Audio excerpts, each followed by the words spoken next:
I shall praise Him again. Yun yung pag-asa niya. Yun yung kinasasabikan niya. Hindi mo alam kung gaano katagal na. Pero yun yung kanyang kinasasabikan. The Lord will make us realize how powerful He is. Through prayer, the Lord will make us realize that He is still the omnipresent God, He is still the omniscient God, and He is still the God who is present help in times of trouble. Let us always remember there is only one Master, only one God, one Master, one Savior, only one to serve, and that is the Lord Jesus Christ, who gives us the ability to produce love for everyone. Lock in prayer, down on our knees. Ipaalam natin sa lahat kung gaano kabuti ang Panginoon sa atin. Halina't magpalakasan po tayo sa isa't isa. Mula po sa aming tahanan hanggang sa inyo, tayo po'y magsimula sa pananalangin. Unstoppable.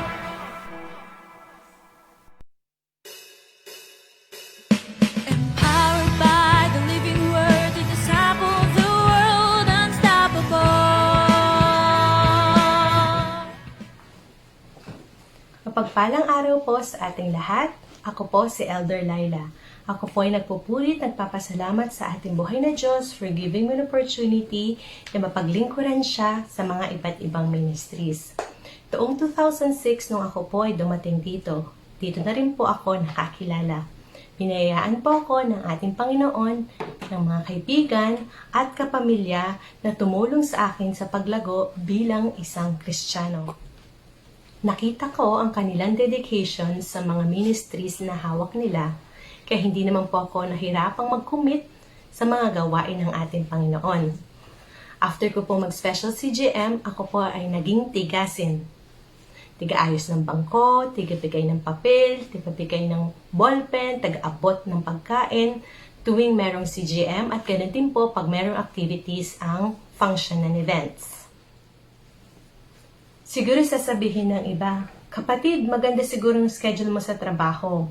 For 3 years po, nagtrabaho ako sa sales.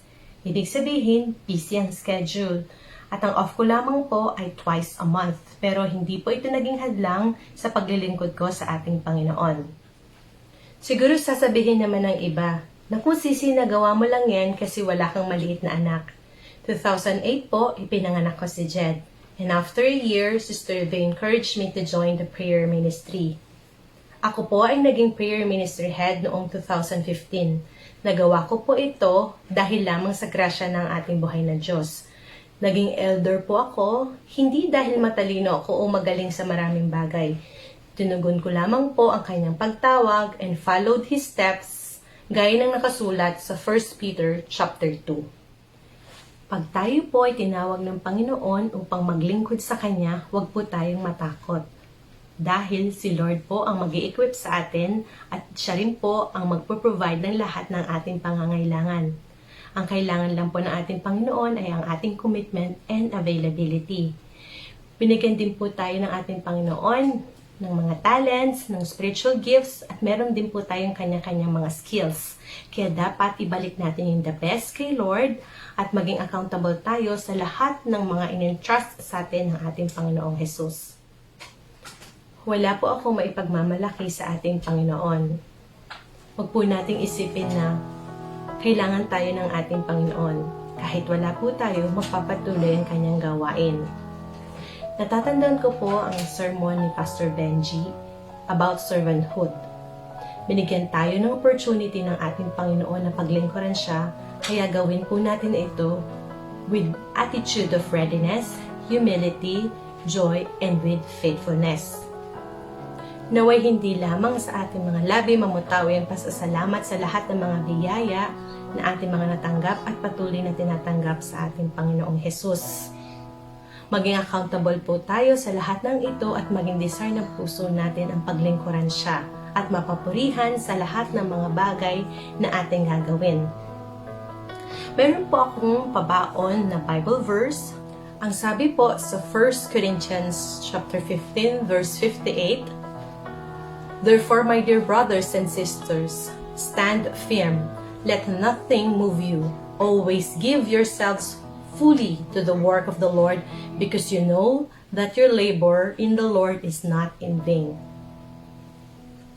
Sa Diyos po ang pinakamataas na papuri, pasasalamat. Happy 36th anniversary FCC Abu Dhabi. God bless! Unstoppable.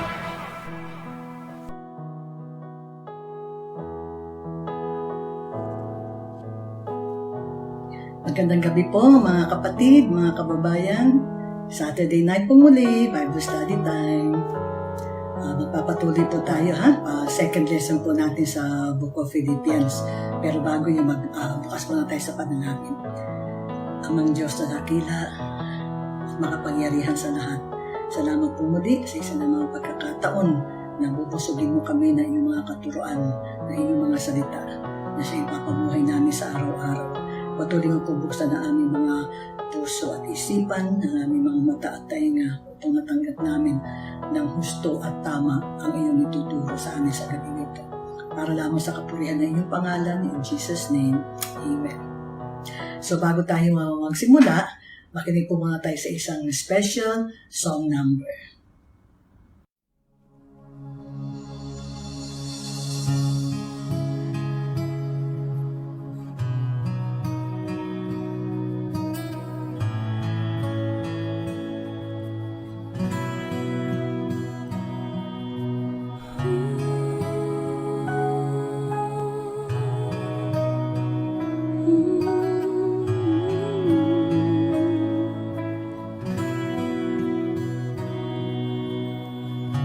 Jesus, the most beautiful name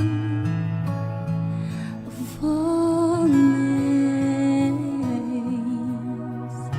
Jesus, the only name that brings healing and strength.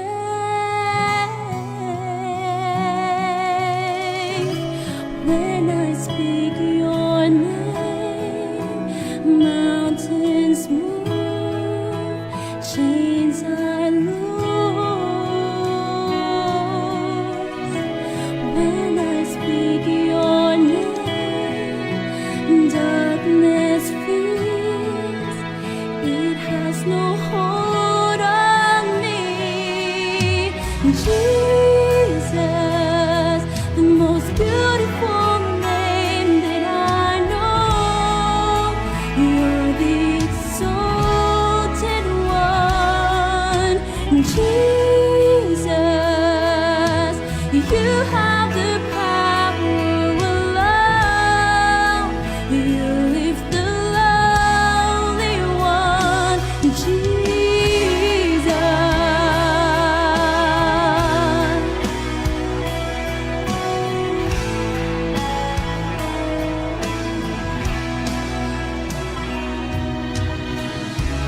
Jesus, the most wonderful name of all names. Jesus, the only name that brings freedom and hope.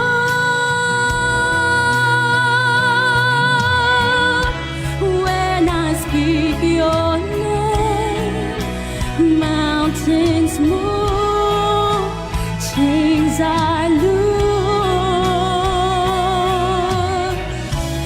When I speak your name, darkness flees. It has no hold on me. Jesus, the most beautiful name that I know. You're the exalted one, Jesus. You have the power alone. You lift the lonely one, Jesus. The most beautiful name that I know. You're the exalted one, Jesus.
bago po tayo magsimula sa chapter 2, i-review lang natin yung chapter 1 para doon sa mga hindi nakarinig last week. At para doon sa nakarinig, pero dahil isang linggo na nakaraan, baka medyo nakalimutan na para may duktong natin agad. No? So sa chapter 1, natutunan natin yung salitang Christian joy na kinontrast natin sa salitang joy lang. Okay, naalala nyo na pag sinabing joy, it is what we feel when we get good things from people or situations. Samantalang yung Christian joy, it comes from our having Jesus in our life, despite the not so good things that come from people and situations. Okay, so yun yung pinatunayan dito ni Paul kasi nakakulong siya, di ba? Nung sinulat nga niya itong Philippians, nasa kulungan siya at ine-encourage niya sila na nasa labas na patuloy kayong magsipaggalak kasi yung pagkakakulong ko ay naging daan para magkaroon ng gospel sharing sa loob even as you outside are still doing the sharing of gospel. At isa pa yung ikinatuwa niya na kahit nakakulong siya, dumami dahil ang nagsishare ng gospel kasi nga yung iba hindi ginagawa sincerely pero ginagawa para mas madiin siya doon sa kulungan. Pero anong sabi niya? It doesn't matter as long as Christ is preached. Kaya sabi niya sa kanila, sa lahat ng Philippian believers, magpatuloy kayo na continue to contend as in one spirit, as one man contending for the faith. Bakit? Kasi magpapatuloy pa yan yung mga lumalaban at mga kalaban ng gospel of Christ. Sabi ni Paul sa kanila, kasi it was not only granted to you to believe in Christ, but also to suffer for Him. Katulad nung nangyayari sa akin ngayon, na nagsuffer ako nga hanggang ngayon, nagsasuffer ako. Pero, ang encouragement sa kanila ni Paul is, magpatuloy tayong magalak. Kasi nga, Christian joy does not depend on situations. Okay, so, di ba sinabtitle nga pala natin itong Book of Philippians as Unstoppable Joy. Kasi nga in all 4 chapters, it's all about the joy that Paul and the Philippians share because they have Christ. Okay, so, natapos tayo doon sa suffering part last week sa chapter 1. Now, ipagpapatuloy ito ni Paul dito sa chapter 2, medyo hindi naman napakahirap intindihin, pero may mga bagay tayo, mga baka first time natin maririnig, kung hindi tayo masyadong sanay sa Biblia, kaya makinig po sana tayo mabuti para masundan natin ang husto. Okay? Basahin lang muna natin yung verse 1. Kasi meron dito sinasabi si Paul na if and then. Narinig natin yan, no? If and then. So pag natupad yung if, then. Yung then ay logical consequence nung if. So ano yung if? Chapter 2, verse 1. If you have any encouragement from being united with Christ, if any comfort from His love, if any fellowship with the Spirit, if any tenderness and compassion, then make my joy complete. Okay? So sinasabi ni Paul dito na lahat itong nasa verse 1, ito ay resulta o bunga ng relasyon nila sa Panginoon. Yung encouragement, yung comfort, love, fellowship, tenderness, and compassion, this was a result of their relationship in Christ at magmamanifest yun doon sa verses 2, 3, and 4 which Paul expects from them. Kasi nga, if, mayroon na sila nito then. So ano yung then? Dahil nabunga ng kanilang magandang at maayos sa relasyon sa Panginoon. Okay, 2 to 4, magpatuloy tayo. Then make my joy complete by being like-minded, having the same love, being one in spirit and purpose. Do nothing out of selfish ambition or vain conceit, but in humility consider others better than yourselves. Each of you should look not only to your own interests, but also to the interests of others. Okay, so itong passage na to, it is about obedience and humility. Kasi sinasabi nga ni Paul dito, wag lang sarili nyo isipin nyo. Dapat magsipaggalak kayo as one, in one spirit. patuloy kayo magsisilbi sa Panginoon at patuloy nyo tinataas yung iba na mas ng higit pa sa sarili ninyo. Now, bakit niya sinabi itong tatlong ito? Actually, these are 3 commands in the 3 verses, which Paul was confident that they will be able to do kasi nga, alam niya na meron silang magandang relasyon sa Panginoon. At ano ang purpose ba't niya sinasabi ito? Kasi yung susunod na passage patungkol kay Kristo sa verses 5 to 11, sinasabi niya na dapat ang attitude niyo katulad nitong attitude ng Panginoong Hesus Kristo. Okay? So, yung confidence niya na magagawa nila ito is because nagawa na ni Kristo. Okay? Verses 5 to 11 speaks of a major doctrine for us Christians, no? The doctrine of incarnation. Incarnation means ang pagkakatawang tao ng Panginoong Hesus Kristo. From being God, He came down on earth to accomplish the purpose of His death on the cross as payment of our sins.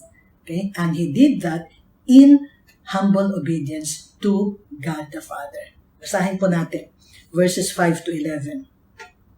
Your attitude should be the same as that of Christ Jesus, who, being in very nature God, did not consider equality with God something to be grasped, but made himself nothing, taking the very nature of a servant, being made in human likeness, and being found in appearance as a man, he humbled himself and became obedient to death, even death on a cross. Therefore, God exalted him to the highest place and gave him the name that is above every name, that at the name of Jesus every knee should bow, in heaven and on earth and under the earth, and every tongue confess that Jesus Christ is Lord, to the glory of God the Father. Okay? So Jesus exemplified the supreme model of obedience and humility. Willingly, He took on a human body para ma-accomplish yung purpose na gusto ng Panginoong Diyos para sa accomplishment ng salvation natin. Okay. So, kung titikan natin yung verses 1 to 11, it is all about obedience and humility. Humble obedience to God as exemplified by the Lord Jesus. O bakit ko pinapaulit-ulit ito? Kasi ito yung dahilan kung bakit doon sa susunod na passage, may mga iba tayong kapatiran na nagtuturo ng saliwa o lihis sa tunay na katuroan ni Paul dito sa passage na ito kasi hindi nila inintindi yung context ng 1 to 11 kasi yun ang basihan o basis pagdating natin doon sa next passage from verses 12 to 16 na hahatiin pa natin. Kasi medyo ang pagsasalita kasi dito ni Paul, kilala na niya mga Philippians, sanay na sila sa kanya. Tayo, kung hindi naman tayo sanay sa mga salita ni Paul, we could get lost. Kaya para hindi tayo mawala at hindi tayo magkamali ng pag-intindi, bini-breakdown ko.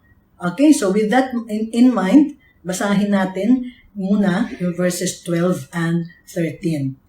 Kung mapapansin nyo, ano yung unang word? Therefore. So alam na natin, pag sinabing therefore, conclusion or semi-conclusion yun of the previous passage. Okay, basahin natin verses 12 and 13. Therefore, my dear friends, as you have always obeyed, not only in my presence but now much more in my absence, continue to work out your salvation with fear and trembling. For it is God who works in you to will and to act according to His good purpose. Okay.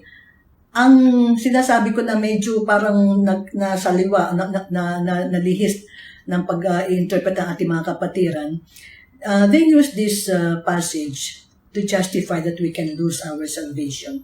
So sinasabi na pwede daw mawala, kaya nga kailangan daw i-work out natin ang ating salvation. Okay, in these two verses, titigan natin, there are 3 thoughts para makita natin na hindi yun ang sinasabi ni Paul. Kung susundan natin ang tama yung context. Okay? Ano yung unang thought? The first thought is that hindi naman sinabi ng verse 12 na mawawala ang salvation if we don't work it out. Diba? As a matter of fact, sabi niya, continue to work out your salvation. So, nandoon. Ang sabi nga niya, continue. Diba?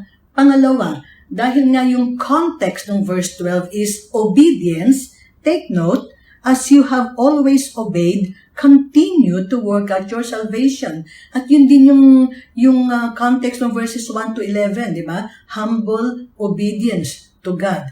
So as you have always obeyed, continue to work out your salvation. So it means keep obeying the Lord. Continue, keep obeying the Lord. Why? Because we have the Holy Spirit in us. We have the Holy Spirit in us. Pinatutunayan yun nung susunod na verse. Sabi sa verse 13, di ba? For, pag sabing for, it is equivalent to because. For or because it is God who works in you. Okay? It is God who works in us. So, works is in the present perfect tense, meaning walang tigil. Mula nang pumasok si Kristo sa buhay natin, nung tinanggap natin siya as Savior and Lord, patuloy itong ginagawa niya na work of renewal sa atin through the new spiritual nature. So, una, hindi sinabi mawawala if you do not work it out. Pangalawa, ang context ng continue to work it out, continue or keep obeying. Pangatlo, bakit? Because it is the Lord who is at work. Okay? Which means, nakikipag-partner tayo sa Panginoon. Yung sinimulan niya sa atin, magpapatuloy tayo in partnership with the Lord. Kasi it is not our own might. And He needs us dahil tayo ang kanyang working vessel. Diba? And take note sa verse 12. Sabi pa nga dito continue to work out your salvation with fear and trembling. Now, don't take fear and trembling as something na parang matatakot ka pa, takot ka sa Diyos. No, fear and trembling, this is a Hebrew or Old Testament idiom which refers to respect and awe towards God. Anything na patungkol sa Panginoon, sa Old Testament, palagi nakasunod dun yung with fear and trembling. Marami ito sa Book of Psalms. Okay? So, kung alam natin ang Panginoon ng partner natin, wow, tagang respect and awe. Diba? Okay. So, ano yung confidence natin na nasa tama tayong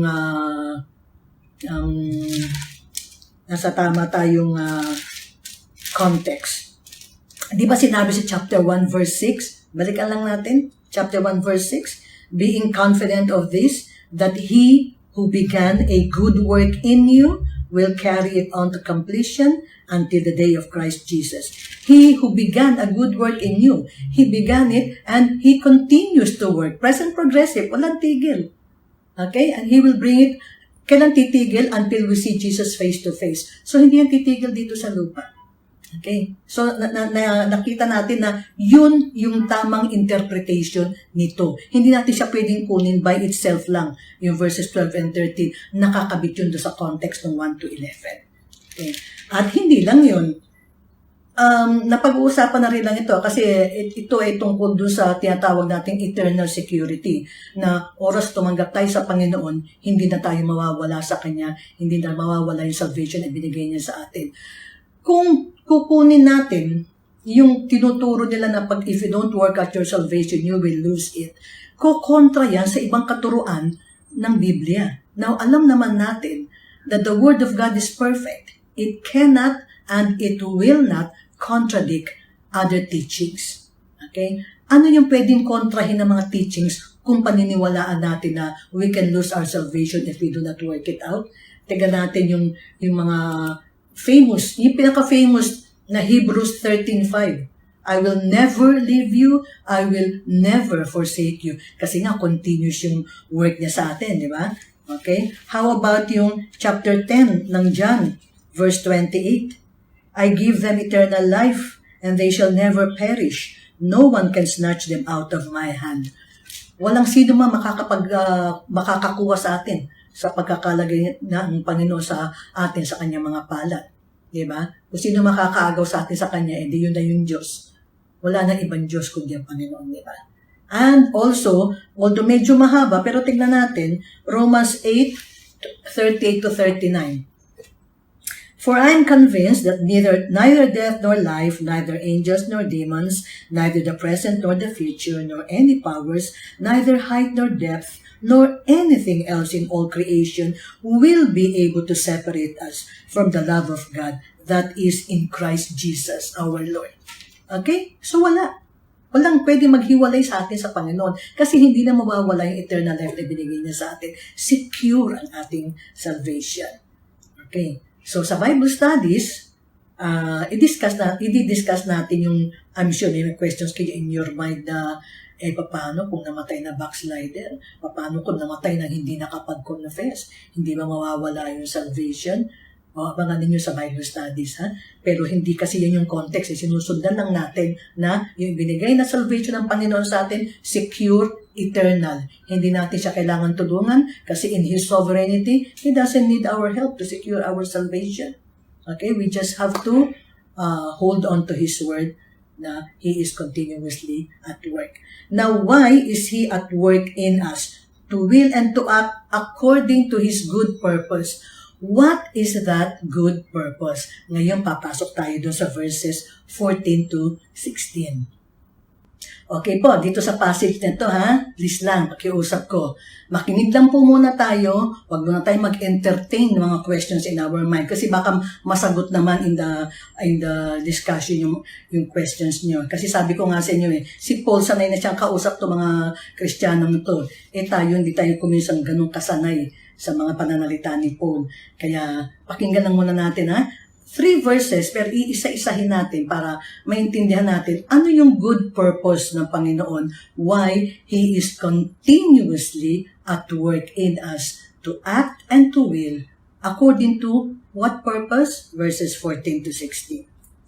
Do everything without complaining or arguing, so that you may become blameless and pure children of God, without fault, in a crooked and depraved generation, in which you shine like stars in the universe, as you hold out the word of life, in order that I may boast on the day of Christ that I did not run or labor for nothing.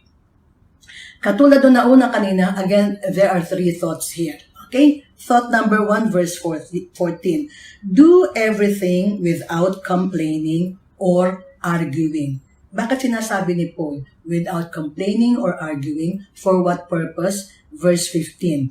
Okay, sa verse 15 po mga kapatid, if we cut the verse incorrectly, then incorrect din yung magiging interpretation natin. So no cutting of verse, ha? Ano daw yung purpose? So that you may become blameless and pure children of God without fault. That is one long phrase. So that you may become blameless and pure children of God without fault. Tingnan natin, ha? Yun muna anihin natin. Bakit daw hindi daw sila dapat mag-complain or mag-argue so that they may become blameless and pure? Blameless and pure, this means this is an allusion doon sa sacrificial animal. Alam na natin sa Old Testament, di ba, pag nagsasacrifice sila, kailangan blameless and pure. No defect, no fault. Okay. So, ang gusto ni Paul, so that you or they may become blameless and pure children of God without fault.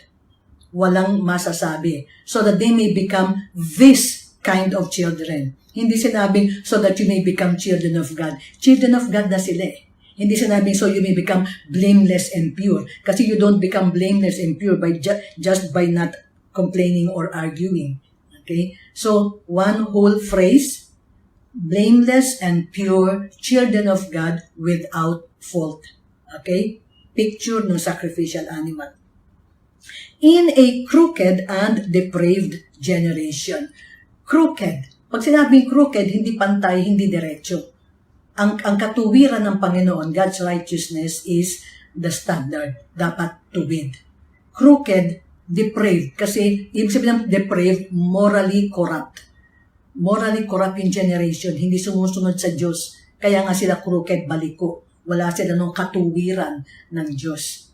Okay? So, nakikita natin yung picture. Gusto ni Paul na because you do not complain, you do not argue, then people will see you're being this kind of children, blameless and pure, blameless children of God. For what purpose? so that you will shine in this universe. Okay?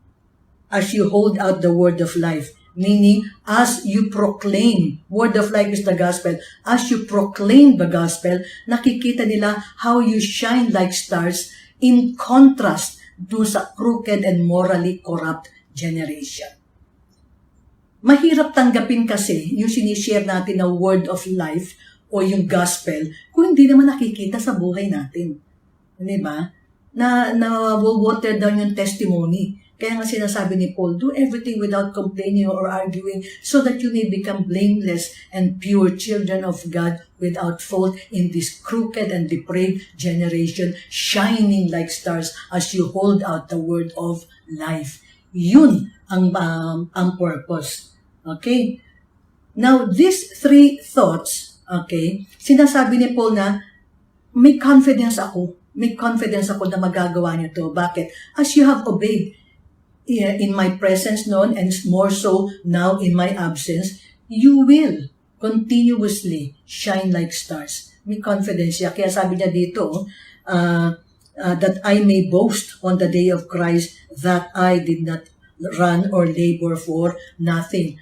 Alam niya na dahil maganda yung relasyon nila sa Panginoon, sumusunod sila na may pagpapakumbaba sa Panginoon, then this will happen. At ito yung sinasabi nga niya na shining as bright testimonies. Now, yung mga kapatid, yung complaining and arguing, pag-uusapan natin yan sa Bible studies kasi mayroong tamang lugar for complaining and arguing. Hindi naman sinabi dito ni Paul na magpaapi kayo, natanggapin nyo lahat. Kasi yung context, yung argument na complaining or arguing, nakabalot doon sa tatlo eh. Pero in general, yung complaining and arguing, may lugar dyan. May lugar, may attitude. Paano gagawin yun ang pag-uusapan natin, i-discuss natin sa Bible studies. Okay, so, despite na mayroong confidence si Paul na magagawa nila to, dahil alam niya na obedient sila, may kaunting lungkot kay Paul. Bakit? Ano yung lungkot na yun? Verses 17 and 18. Actually, magkahalo lungkot at saka kagalakan.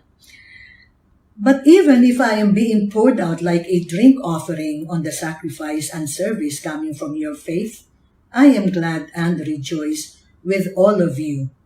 So, you too should be glad and rejoice with me. Okay. So, ang sinasabi ni Paul is, nagagalak ako. Nagagalak ako para sa inyo. Kaya gusto ko magalak din kayo para sa akin. Nagagalak ako dahil alam kong gagawin niyo ito. Pero bakit siya may kalungkutan? Okay? Ano ba ibig sabihin ng, but even if I am being poured out like a drink offering? Okay? This is in reference to ancient offerings being made. Pag, whether pagan or nung bago-bago pa lamang ang Israel sa Old Testament, yung wine or any drink, pag yun ay pinor doon sa sacrifice, that is the last part. Kumbaga, yun ang pangkumpleto doon sa sacrifice. Kaya yung sabi ni Paul, but, okay? So, masaya siya na alam niyang gagawin nila yung pagsunod na sinasabi niya sa kanila. Pero, ang kasunod sa verse 17, but, kasi nga, papalapit na siya doon sa sinasabing ng iba na kamatayan daw niya. Kasi yun ang sinabi niya kay Timothy. The same thing sinabi niya kay Timothy. Tignan natin, 2 Timothy chapter 4, verse 6.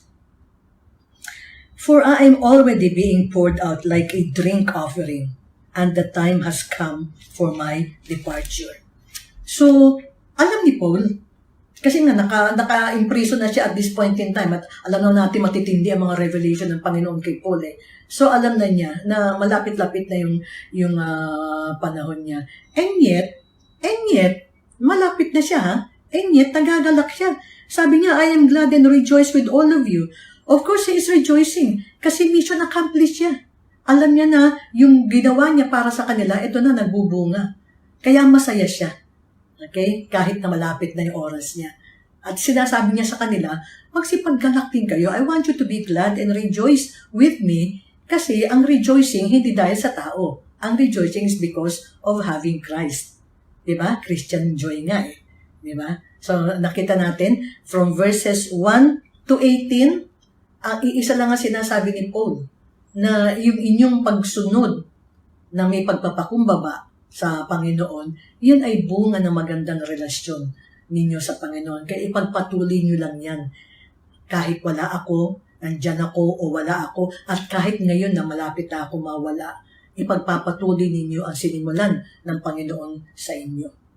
Okay. So, having said that, so that na-settle niya na yung parte na yun, and talking about the ministry, ipapasok ngayon ni Paul yung other reason for writing to the Philippians. Dito napapasok si Timothy at saka si Epaphroditus. Okay. Sino si Timothy at sino si Epaphroditus? Medyo mahirap kasi yung pangalan. Okay. Si Timothy po ay nakilala ni Paul at Silas sa second missionary journey. At dahil napakaganda ng commendation ng mga kapatiran kay Timothy, so kinuwan siya ni Paul as a disciple. At very willing naman yung bata. Bata lang siya, siguro mga 15-16. Very willing naman siya mag-disciple. So he is a very good apprentice para kay Paul. Now si Epaphroditus naman ay member ng church sa Philippi na ipinadala ng Philippian church kay Paul kasi di ba sila ngayon nagsusuporta kay Paul. Okay? So, pumunta si Epaphroditus kay Paul sa Rome para ihatid yung pera para sa pangangailangan niya and at the same time para tumulong sa iba pa niya mga physical needs kahit nandoon si Timothy. Okay? Kasi si Timothy naman ay iba naman yung tulong niya kay Paul. Okay, isa-isahin muna natin, basahin natin ha. Si Timothy muna, verses 19 to 24.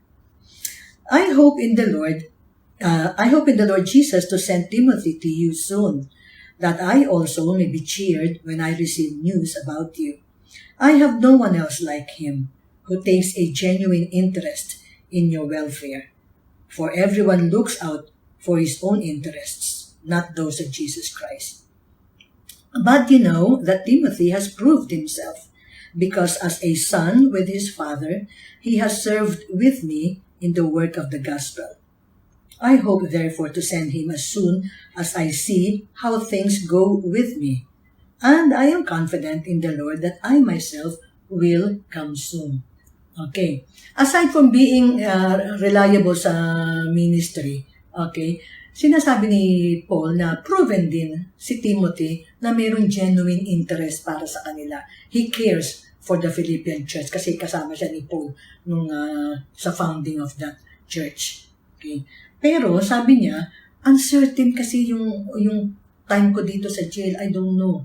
I'm hoping na makakalabas at malaki yung hope ko na makakalabas ako.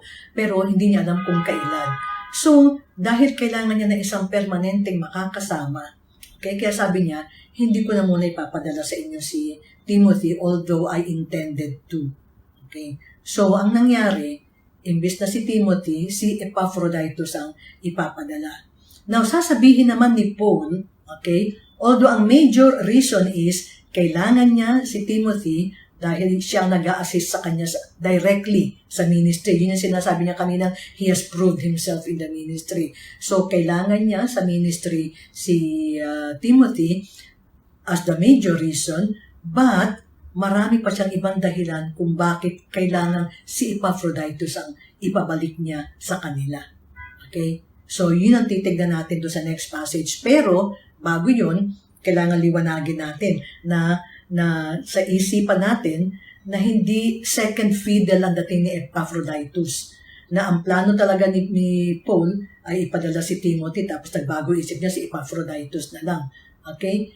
Kasi yung next passage, it will tell us hindi second fiddle ang tingin ni Paul kay Epaphroditus. Okay, basahin natin. Verses 25 to... verse 25 lang muna. Verse 25. Ito pala yung patunay na hindi second fiddle ang tingin niya kay Epaphroditus. Sabi niya, but I think it is necessary to send back to you Epaphroditus, my brother, fellow worker, and fellow soldier, who is also your messenger, whom you sent to take care of my needs. Okay. So nakita natin, tatlong magagandang katangian ang binanggit niya tungkol kay Epaphroditus. Okay? Brother, fellow worker, and fellow soldier. So, very high ang regard ni Paul kay Epaphroditus bilang kapatid sa pananampalataya at bilang kamanggagawa. So, on equal standing siya ni kay Timothy when it comes to faith and commitment. Magkaiba sila ng ministry, pero hindi natin sinusukat yung mga kakayahan na sinusukat natin at dahil yun naman sinusukat ng Panginoon, yung faithfulness and commitment. Okay. At hindi lang yun. Hindi lang siya brother, fellow worker, fellow soldier.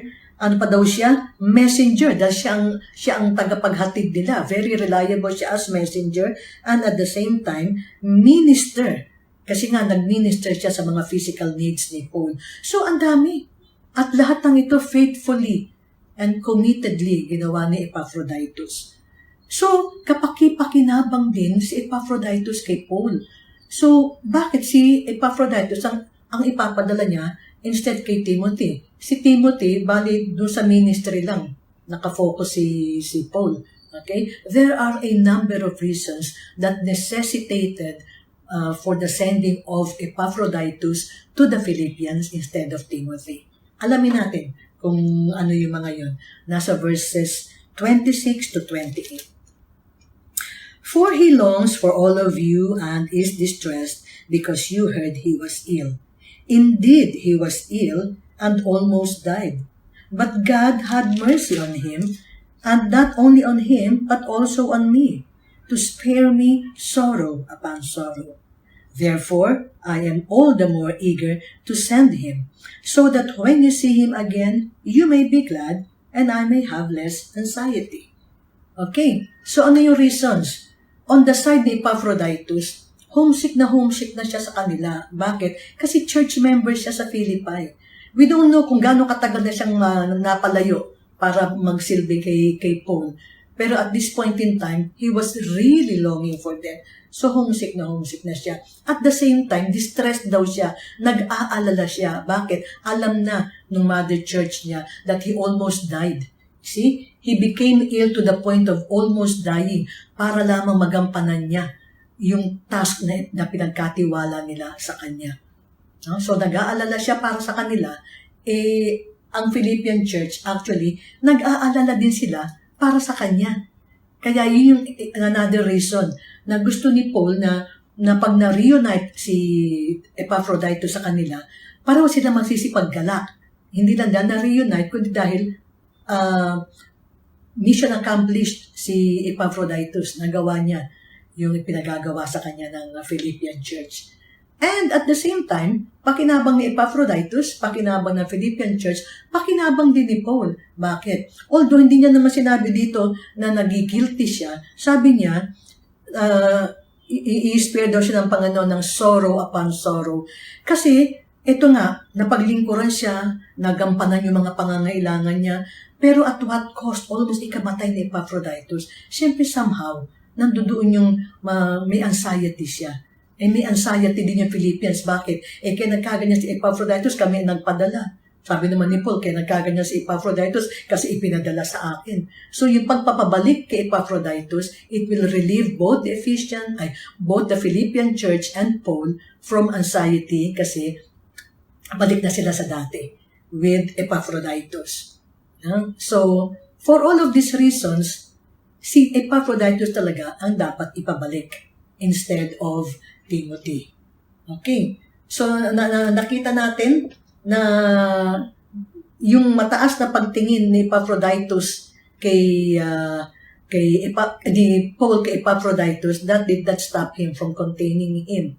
Pwede naman niya i-retain pero siyempre mas gusto niya na ibalik siya.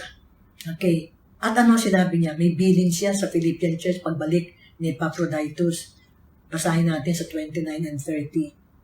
Welcome him in the Lord with great joy and honor men like him because he almost died for the work of Christ, risking his life to make up for the help you could not give me. Okay? Actually, pwede naman sigurong tumanggi si Epaphroditus, di ba? Baka meron naman ibang pwedeng ipadala. Pero dahil siya ang pinili, willingly and gladly, kinuha niya yun. almost at the cost of his life. Kaya ang sabi ni Paul, honor him kasi it almost cost him his life. Okay? So that's how much Paul appreciated Epaphroditus. Willingly, ibabalik kita. Bakit? Hindi lang dahil mission accomplished, kundi dahil kailangan makabalik ka sa kanila para ang rejoicing nating lahat pare-pareho. Okay? Now, on the side, hindi niyo ba napansin? Yung verses 1 to 11 kasi sabi natin it's about obedience and humility. Diba? Yung gusto ni Paul na maging obedient and humble sila just like Jesus who exemplified it in his life. Tapos yung continuous obedience nila. And now, si Paul naman, pinapakita naman niya yung kanyang humility. Okay. Paano natin nakikita yung humility? Okay. Di ba siya yung kanilang leader? Siya yung church planter nila. Siya yung pastor missionary nila. So, siya yung pinaka-leader. Pero openly, in-acknowledge niya. No matter how gifted, no matter how spiritually gifted Paul was, he needed the help of others. And he openly acknowledged that nung sinabi niya na si Timothy at si Epaphroditus have been very helpful sa kanya sa ministry. Okay? So, maganda pong tularan ito na yung humble na nga siya sa pag-acknowledge, very generous pa siya sa acknowledgement niya. Kasi malaking bagay po ito, mga kapatid, pag hindi tayo humahanap ng papuri, pero napakalaking bagay pag na-appreciate natin yung contribution ng iba. Kasi mas nagkakaroon sila ng confidence na sila'y kapakipakinabang, mas sumisigi sila sa ministry, di ba? Kaya nga ito si Epaphroditus at si Timothy, nagpatuloy talaga sila kahit nung nawala na si Paul. Okay? At hindi lang yon, sampay pinakita ni Paul yung kanyang humility. As their leader, pastor, and missionary, hindi niya kailangang i-explain ito. Yung decision niya, bilang nakatataas nila, bilang pinuno nila, decision niya yun. Kailangan pa ba niya i-explain sa kanila? I-explain niya sa kanila kasi hindi niya tinitignan na eto ako, ayan kayo. Ang tawag nga niya, brother sila, di ba? Brother, fellow worker, fellow soldier. Pumapantay si Paul sa kanila, hindi niya tinitignan na mas mataas ako. Di ba? Kaya nung sinasabi niya na magpakumbaba kayo, gawin niyo lahat ng bagay na may pagkapakumbaba, huwag kayo nagmamataas, huwag niyo iniriragadal, sabi niyo na mas mataas. Bakit? Ako din ganun eh. Kung ito yung ginawa ng Panginoong Hesukristo, ito rin yung ginagawa ko. Yan din ang gagawin ninyo. Yan ang gagawin nating lahat. Bakit? Ang Panginoon kasi ang ating supreme model and example sa lahat ng bagay na gusto niya matutunan natin at ipakita natin sa ating relasyon sa Kanya as Savior and Lord. Diba? So, ipinakita ni Paul but he was not lording it over them. Patiently in-explain niya. Para humihingi pa nga siya ng dispensa sa kanila na kailangan i-retain niya si Timothy at si Epaphroditus na lang ipapadala niya. Huh? Okay. So nakita natin, chapter 2 ends with Paul's exhortation to the Philippian church to receive Epaphroditus with joy. So, pati siya, nandoon din yung joy to send him off back to the Philippians to be reunited. So from chapter 1, ngayon chapter 2, unstoppable talaga yung joy, di ba? Despite ng situation. Now chapter 3, unstoppable joy pa rin. Okay, so the rejoicing continues in chapter 3 with a major theology na ituturo ni Paul and a major exhortation or encouragement para sa atin. So, don't miss out on next week's lesson. Okay? Bago po tayo magbukas, makinig po muna tayo muli sa isang special song number.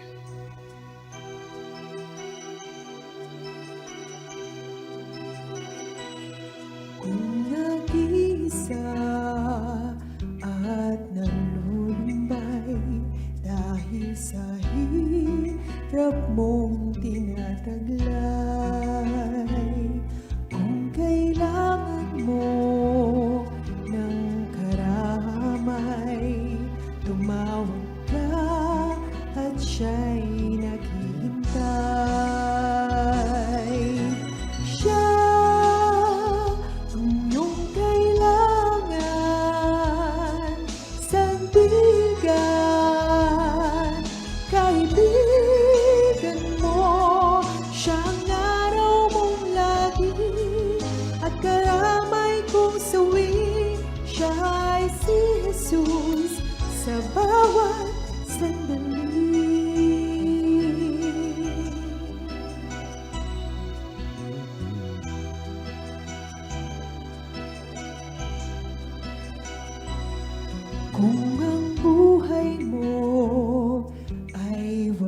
sigla, laging takot at laging alala.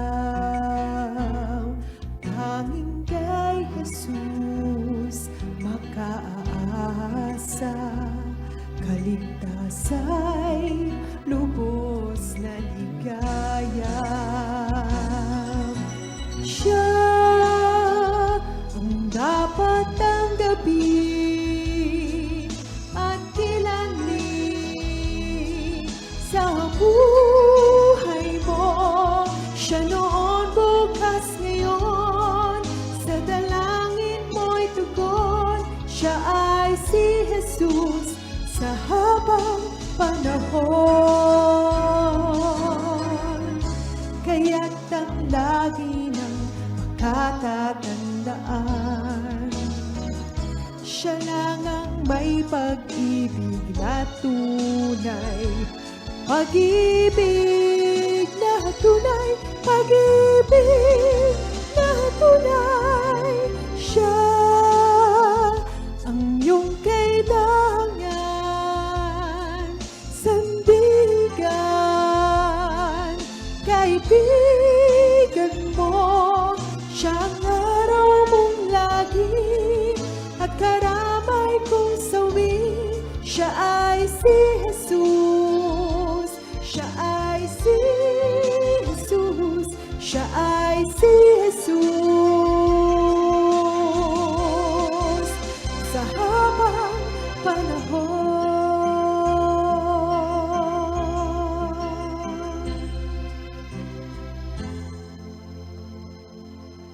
So mga kapatid, bago tayo magwakas, i-recap ko lang just in case we got lost, baka po sa dami ng sinabi ko.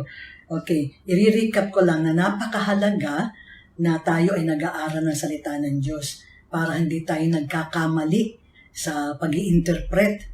Okay? Para hindi tayo napupunta doon sa tinatawag na eisegesis, meaning we give the meaning to what we are reading.